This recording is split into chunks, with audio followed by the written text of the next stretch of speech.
भारत के प्रथम शिक्षा मंत्री कौन थे जिन्हें तनिक भी सामान्य ज्ञान की अनुभूति होगी वो तुरंत बोल उठेंगे? मौलाना अबुल कलाम आजाद।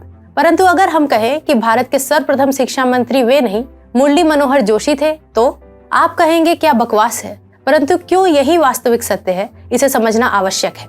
नमस्कार, आप देख रहे हैं TFI इतिहास और संस्कृति। मैं सुरभि आपको ये बताऊंगी कि क्यों भारतीयता से ओतप्रोत मुरली मनोहर जोशी वास्तव में भारत के प्रथम शिक्षा मंत्री थे, जिनके पद चिन्हों पर चलते हुए भारत को उसकी प्रथम वास्तविक शिक्षा नीति 26 जनवरी 2023 को मिलने वाली है। जितने भी 90s किड्स इस वीडियो को देख रहे हैं, यानी 1990 के दशक से लेकर 21वीं सदी के प्रारंभ में अपना बचपन जिन्होंने भी गुजारा होगा, उन्होंने स्कूल चले हम वाले ऐड को देखा ही होगा। सर्व शिक्षा अभियान को बढ़ावा देने वाला यह विज्ञापन न केवल आकर्षक अपितु भारतीयता को सही मायने में अपनाता हुआ दिखाता है। इसमें तत्कालीन प्रधानमंत्री अटल बिहारी वाजपेयी एवं राष्ट्रपति APJ अब्दुल कलाम बच्चों के साथ घुल मिल रहे थे। ऐसा लगता ही नहीं था कि वे देश के सर्वोच्च पदों पर आसीन हैं, अपितु लगता था घर के वे बड़े बुजुर्ग हैं जो अपने बच्चों को उत्सुकता के साथ विद्यालय जाने की ओर प्रेरित कर रहे हैं। परंतु इस सोच को किसने बढ़ावा दिया? इस ऐड के पीछे मानव संसाधन विकास मंत्रालय, अब शिक्षा मंत्रालय का हाथ था, जिसकी अध्यक्षता एक ऐसे व्यक्ति के हाथ में थी जो भारत माँ को तन मन धन से समर्पित हैं। वे हैं मुरली मनोहर जोशी। तो क्या अन्य शिक्षा मंत्री भारतीय नहीं थे? मुरली मनोहर जोशी से पूर्व कई लोगों ने इस पद की कमान संभाली, परंतु या तो वो मैकाले के कचरा शिक्षा नीति के उपासक थे या फिर धर्मनिरपेक्षता के नाम पर शिक्षा का इस्लामीकरण करने की दिशा में प्रयासरत थे। जैसे मौलाना अबुल कलाम आजाद, सैयद नूरुल हसन, यहाँ तक कि कपिल सिब्बल के कार्यकाल से स्पष्ट प्रतीत होता है। परंतु मुरली मनोहर जोशी इन सब से अलग साबित हुए हैं। अल्मोड़ा से नाता रखने वाले मुरली मनोहर जोशी प्रारंभ से ही भारतीय संस्कृति की ओर समर्पित रहे हैं। इन्होंने तत्कालीन इलाहाबाद, अब प्रयागराज में स्थित इलाहाबाद विश्वविद्यालय से भौतिकी विज्ञान से अपना परास्नातक पूरा किया और PhD भी यहीं से की। ये कितने बड़े राष्ट्रवादी थे, इस बात से पता चलता है कि इन्होंने भौतिकी के लिए अपने शोध पत्र हिंदी में लिखे और संकलित किए, जो उस समय किसी क्रांति से कम नहीं था। तत्पश्चात मुरली मनोहर जोशी विश्वविद्यालय में ही प्रोफेसर के रूप में अपनी सेवाएं देने लगे, परंतु राजनीति से वे बराबर जुड़े रहे।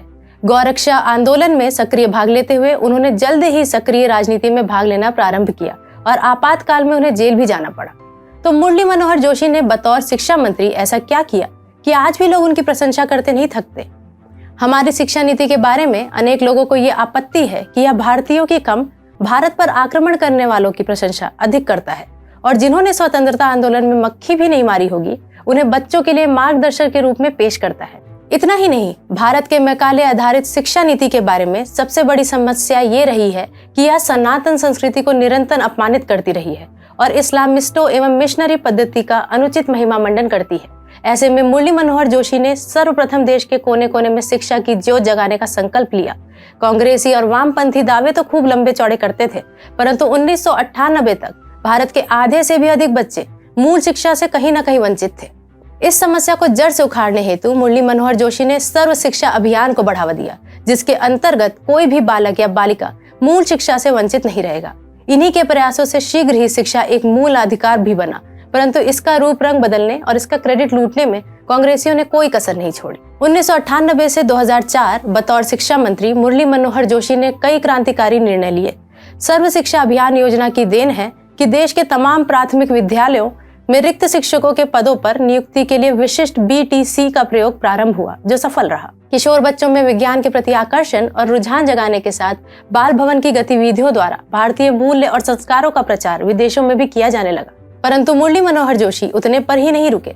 उन्होंने भारतनिष्ठ, योग युक्त, मूल्य परक, रोजगार परक शिक्षा व्यवस्था के निर्माण के लिए समस्त शिक्षाविदों का आह्वान किया। सदैव की भांति कांग्रेस और वामपंथी गठजोड़ ने उनके प्रयासों को शिक्षा का भगवाकरण कहकर नकारा, तो उसके विपरीत देश के तमाम बुद्धिजीवियों सहित सर्वोच्च न्यायालय ने भी डॉक्टर जोशी के प्रयासों को सही अर्थों में शिक्षा का राष्ट्रीयकरण करार दिया।